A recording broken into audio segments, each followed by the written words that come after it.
నన్ను ఎప్పుడు ఆడించావా గెలవడానికి? రాము, ఈ కప్ నీది. అదేంటండి, ఇది గెలుచుకుంది మీరు కదా? గెలిపించింది నువ్వే కదా, అందుకే ఈ కప్ నాది కాదు నీది. Thank you very much. అదేంటండి, పట్టుకుంది అమ్మాయి గారే, ఊపుతుంది అమ్మాయి గారే, వదలాల్సింది అమ్మాయి గారే. చెయ్యొద్దులు. వాట్ మామ్, ఇతని వల్లే నాకు ఈ కప్ వచ్చింది. ఇతని తిట్టుకు, హి ఇస్ ఇన్నోసెంట్. మామ్, ఇతని జీతం పెంచు. ఓకే రే, నీకు జీతం పెంచా. Very good. ఎంత? 1000? 100. బాగుందా?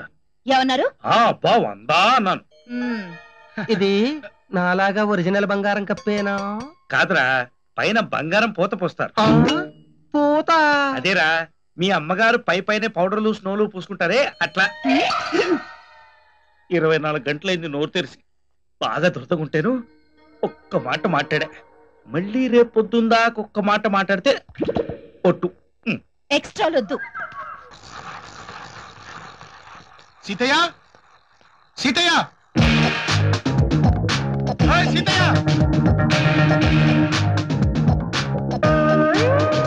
సీతయ్య. సీతయ్య ఏంటి? సీత అని పిలవచ్చుగా. నీ ఫిగర్ గా పిలుపు రోతగా ఉంటది గానీ సిలిండర్ గ్యాస్ బండ పేలి చేస్తే నేను గ్యాస్ బండ కింద పడి చచ్చాను అనుకోరు.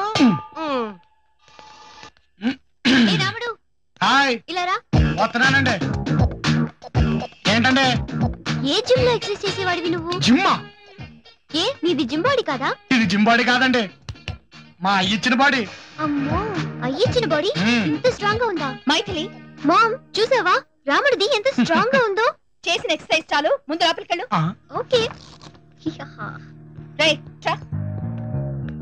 ఏంటమ్మగారు చొక్కా లేకుండా ఎక్స్పోజింగ్ ఏంట్రా? ఏం చేయమంటారండి? ఉన్న ఒక చొక్కా కాస్త చిరిగిపోయింది. నన్ను డబ్బులు అడగచ్చుగా. ఏం మొహం పెట్టుకుని అడగమంటారండి? ఇప్పటికే మీరు నాకు ఏడాదికి 400 జీతం ఇస్తున్నారు.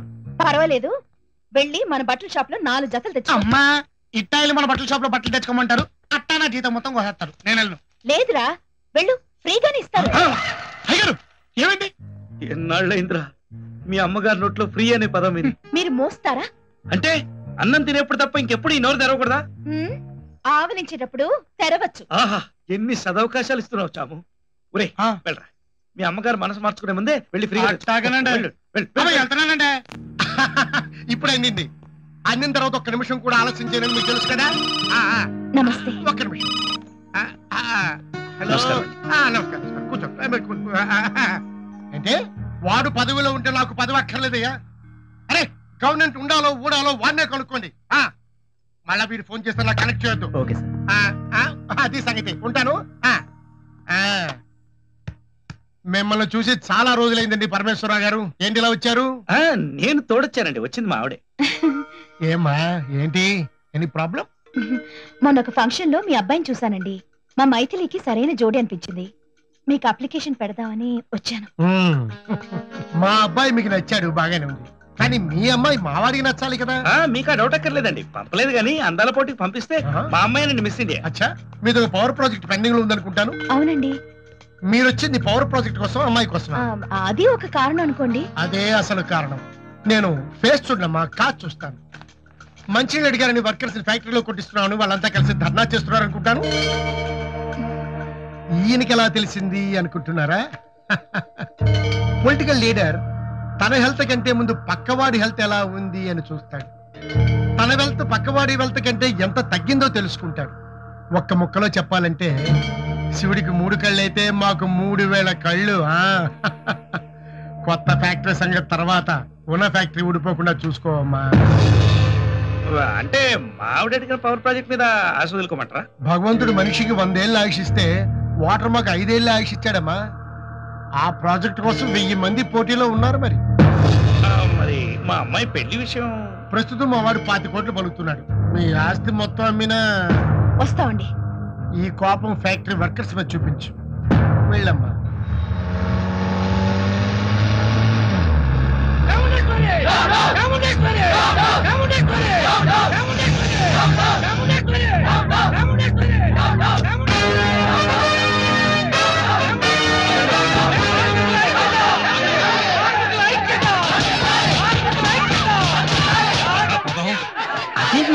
అవతల గొడవ జరుగుతుంటే నిప్పు పెట్టేవాడు ఎప్పుడు అగ్గిపుల్ల విసిరేసి అవతలకి పారిపోవాలా? పదరా, పారిపోవాలా?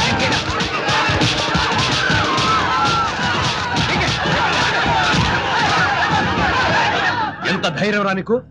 పోలీసులు అంటే భయం లేకుండా లాఠీ పట్టుకుంటా? భయం మన బండి బ్యాక్టీరియా కూడా తెలియదండి. వదలకపోతే లాఠీ విరుగుతుంది.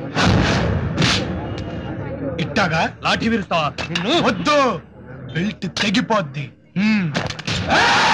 అది మా పవర్ అంటే. సార్, పేదోళ్ళని అరెస్ట్ చేసినందుకే మా వాళ్ళు ఇంత వీరంగం చూపిస్తున్నారు. ఇంకా కాల్చారనుకోండి, వాళ్ళు చెయ్యి పాతాలు పెరమంటారు, మీ బతుకు మా బజార్ అయిపోద్ది.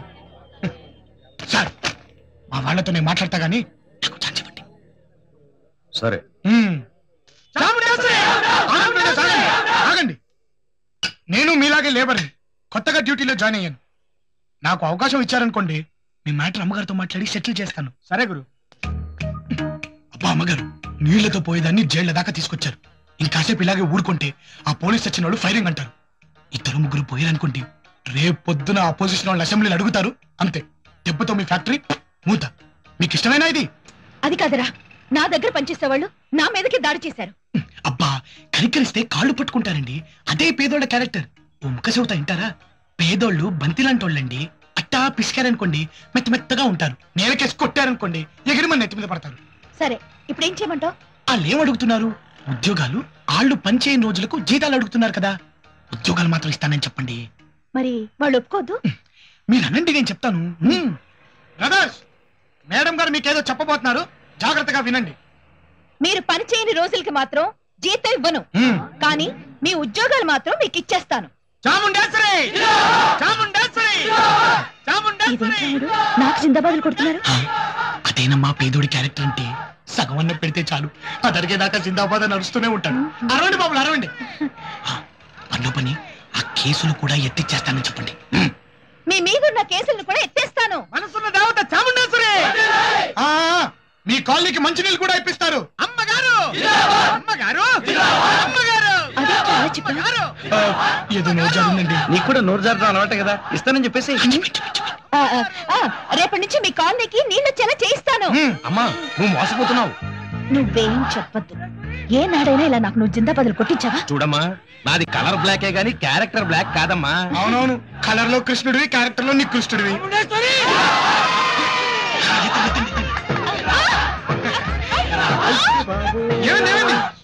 డిస్కు జారింది. వాళ్ళని లెగ్గెత్తి తన్నద్దంటే వినరు. ఎలా గిలగిల్లాడిపోతున్నారో చూడండి. నిన్ను వదిలినే ఇంకా పోనులే. చూడండి రావు గారు, ఆవిడ మినిమం 6 months అయినా బెడ్ రెస్ట్ తీసుకోవాలి. 2 months చాలు. ఆవిడ క్రానిక్ బ్యాక్ పెయిన్ సఫరర్, వెంటనే హాస్పిటల్ అడ్మిట్ చేయాలి. అంటే ఇట్లా హాస్పిటల్ చేసి డబ్బంతా తొబ్బేతావనా? మహేష్ రాము, ఆ కొనే కాదండి, ఏడాదికి 400 జీతం ఇస్తున్నారు. మా మేడం గారు చెప్పిన 3 నిమిషాల్లో తీసేస్తాం. ఏంటి తీసేది? ప్రాణాలా? హలో, ప్రాణాలు ఇవ్వటం కానీ తీయటం మనకు చేత కాదండి. మీరు అట్టా నిలబడండి, 3 నిమిషాలు ఏం జరుగుతుందో చూడండి. ఎక్కడికి? ఈ ఇంటికి వచ్చినప్పుడు ఏం చెప్పానండి? ఇంటి పని, వంట పని, ఒంటి పని చేస్తానా? ఇప్పుడు ఒంటి పని చేయడానికి వెళ్తున్నానండి. సరిపదా? అవును, మీరెక్కడికి?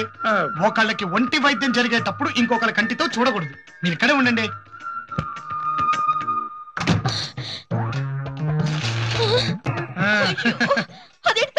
ఒంటి వైద్యం చేయాలి కదండి. ఏం చేయబోతున్నా? ఏదో ఒకటి చూస్తారుగా. మీరు సైలెంట్ గా పడుకుంటారా లేదా? పడుకోండి, పడుకోండి. అమ్మో, చెప్పాను కదండి నాటు వైద్యం అని. కళ్ళు మూసుకోండి. ఇసుకించ మాకండి. సైలెంట్ గా పడుకుంటారా లేదా? ఆగండి. జై పాతాళ భైరవి. నా పెళ్ళైన 20 ఏళ్లలో ఎప్పుడు ఇలాంటి కాక వినలేదే. అదేంటి అలర్చింది? అమ్మగారు, ఇప్పుడు దిగండి. కిందికి దిగండి. మీకు తగ్గిపోయింది అమ్మగారు, దిగండి. అది ఇప్పుడు వంగండి, వంగండి.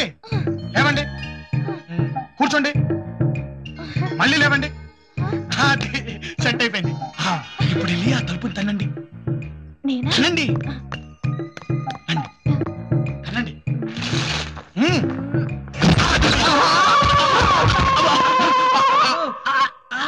కొద్దిసేపు ఉండొచ్చుగా. ఏంటమ్మగారు, ఇప్పుడు ఎట్టా ఉంది? పోయింది. It's gone. అదే మరి ఒంటి వైద్యం అంటే. రాముడు, ఇవాళ నుంచి నీకు ప్రమోషన్ ఇస్తున్నాను. పో. అమ్మగారు, నేనేం తప్పు చేశానండి?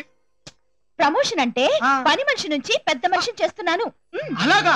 నేను పెద్ద మంచినయ్యాను, నేను పెద్ద మంచినయ్యాను, నేను పెద్ద మంచినయ్యాను.